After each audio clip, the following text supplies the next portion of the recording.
What's going on, y'all? Welcome back to a brand new YouTube video, and in this one we're gonna be taking a look at 5 Blue Jays who have impressed so far this spring training. We got the Jays Journal article right here. Shout out to those guys over there, and they got 5 people who have been lights out during spring training that we should keep an eye on. If you're excited for this one, make sure to like and subscribe, and let's get right into it. So the very first man that they have on this list, number 5, Dalton Varsho.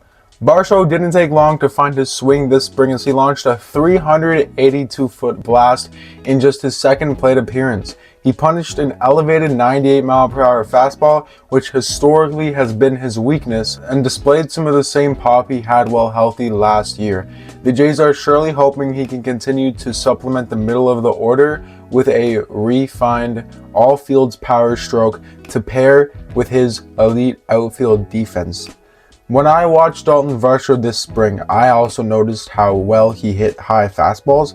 Last season, he really struggled against that. He more hit like line drives into the ground, I'm pretty sure, last season, especially in the playoffs. In the World Series, Dalton Varsho could not hit anything. Luckily to see that it is not carried into spring training. He's been lights out so far this spring. I said it during the offseason, if Dalton Varsho was healthy last season, he was on pace to have like 50 home runs. Like, that guy was going crazy. He was injured most of the season, over half the season to be exact, played 71 games, hit 20 bombs.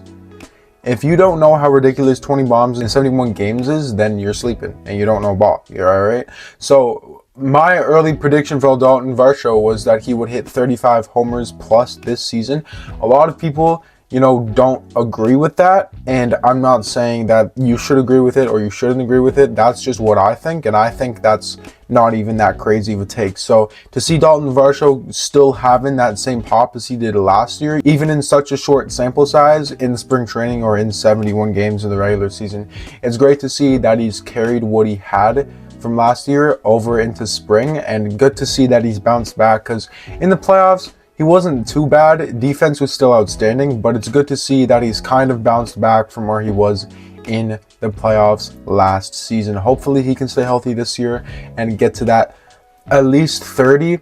I mean, I think 30 is pretty realistic for Dalton Varsho at this point, if he can do what he did last year. You know what I'm saying? If he goes back to prior years, and I don't really know, you know what I'm saying? But based on what I saw last season, I think we can be in for a hell of a ride. Next guy on the list is actually my guy, you know what I'm saying? Before this year even, Charles McAdoo was one of my favorite prospects that the Blue Jays had. Not top 10 or anything. I believe he was ranked 14th at the end of last season. Kind of well known by the fans, but he was kind of like my under the radar guy to kind of break out. And Charles McAdoo has been doing exactly that. I believe at the time of this recording, he's either number 1 or at least top 3 in spring training hits for the Toronto Blue Jays. So let's see what the Jays Journal has to say. As the prize return for Isiah Kiner-Falefa that sent the super utility man to Pittsburgh in 2024. Shout out to IKF, by the way, because when he came back for the Blue Jays in the second half of last season, he said that he was happy that he was able to get us a really good young player. So for IKF to be grateful for that, big shout out. He's in Boston now, so whatever.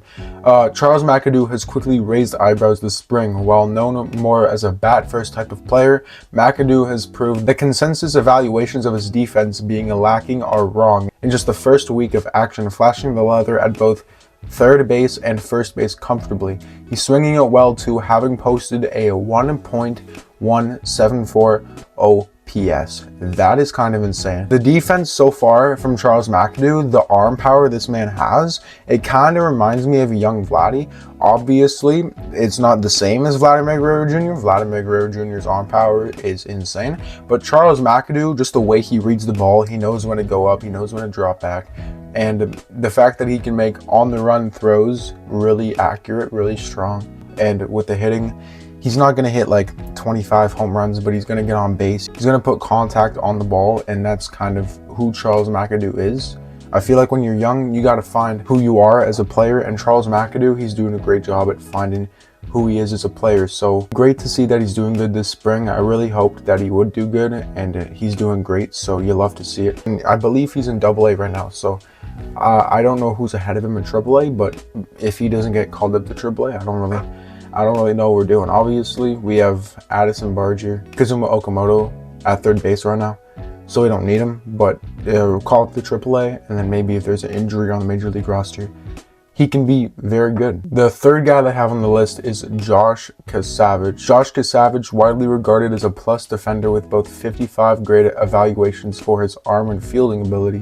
Kasavage has been an offensive surprise this spring. He's most notably flexed his power in a game versus Boston, taking Evan Sweet way deep to left field for a 2-run shot. Oh, that was in the mini monster against Boston when we lost by 1. Yeah, I remember that.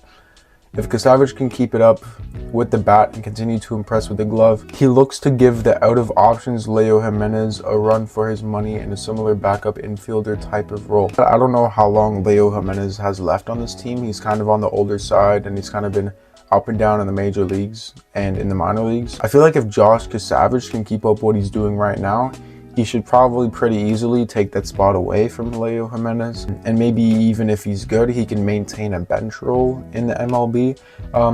Truth be told, I haven't really kept up a lot with Josh Kasavage this spring, but from what I'm hearing, his defense is pretty good and he's got some pretty good power. So hopefully, you know, same with all these guys, they can keep it up. The Blue Jays just beat the Pirates 9-2. Nathan Lucas at a grand slam. So shout out to Nathan Lucas. If he keeps up what he's doing this spring, he can easily earn himself a bench role on the Major League roster. I don't know if it'll be right out of spring training, or maybe they'll want to send him to AAA or AA and see what he does there before they decide to call him up. And if he's good enough, I think he would deserve the call up. Like I said, don't know too much about Josh Kasavage. Haven't really been following this spring, but you know, seems like he's doing pretty all right. The fourth guy they have on the list is Eloy Jimenez, and Eloy Jimenez has actually been popping off this spring, and he's been going so crazy that I wouldn't be surprised if he made the opening day roster as a starter in left field, because right now left field is kind of up in the air. You got Nathan Lucas, Davis Schneider, now Eloy Jimenez all play left field. Eloy Jimenez might be top 2 beside Nathan Lucas. Davis Schneider might stay on the bench, but the way he's playing right now, he's kind of, in my eyes, earning himself a opportunity on the opening day roster. Non-roster invite Eloy Jimenez is looking to earn a spot on the team that seemingly had some question marks surrounding lineup construction versus left-handed pitching. In 15 at-bats, he's showed eye-popping exit velocity, taking Brian Bayo deep off the green monster, has a 1.17 OPS so far. He's also, I think actually, Eloy Jimenez is the Blue Jay leader in spring training for hits, so you love to see that. OPS, I believe he's the leader there too. What I've noticed from a lot of these young guys is the power that they have. Jake Casey hit a home run. Sean Keys has a bunch of power. I feel like Eloy Jimenez can be somewhere in that 7 to 9 range, up against left-handed pitching, and on opening day they are facing a left-handed pitcher, so maybe John Schneider will find a way to get him in there. If he keeps playing at this pace, I definitely believe he should be in there, unless you want to put Nathan Lucas in over him. Now, Eloy Jimenez, the thing about Eloy Jimenez is people don't remember how good he actually is, because some like 25 home runs in his rookie year with the White Sox, but then with the injuries and the curse of the White Sox, he just like was never the same. But now he's healthy again. The Blue Jays gave him an invite to spring training, and he's taken advantage of the opportunity, so you love to see it. Number 5 is actually a combination of players, and it's just the new people on the team, specifically Dylan Cease, Cody Ponce, and Kazuma Okamoto, who's playing for Team Japan, who just beat Chinese Taipei 13-0 at 6 in the morning. So shout out to him. He got an RBI, so you love to see that.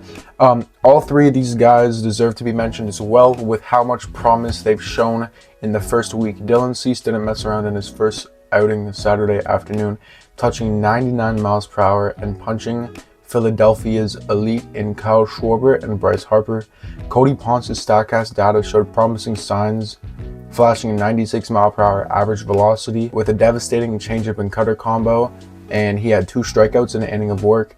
And Kazuma Okamoto has been an absolute joy to watch, playing solid third base and getting some really nice swings off MLB caliber arms. Kazuma Okamoto also hit his first spring training home run with the Blue Jays. Dylan Cease, I'm pretty sure He had 4 strikeouts with 1 earned one. That in that game against Philadelphia, I think he went 2 innings. It was really fun to see. And Cody Ponce, I believe Cody Ponce pitched in the non-televised game. I forget if it was either him or Dylan Cease that pitched again for a second time, but I saw some clips there too. He looked pretty nasty, so it's great to see all of the new guys doing good. But yeah, that's all I got for you guys today. If you enjoyed this one, make sure to like and subscribe, and stay tuned for part 2 because we're coming out with people that have not been so great this spring. But with that being said, it's been your boy Brandon. I break down the Toronto Blue Jays. I'll see you next time. Peace.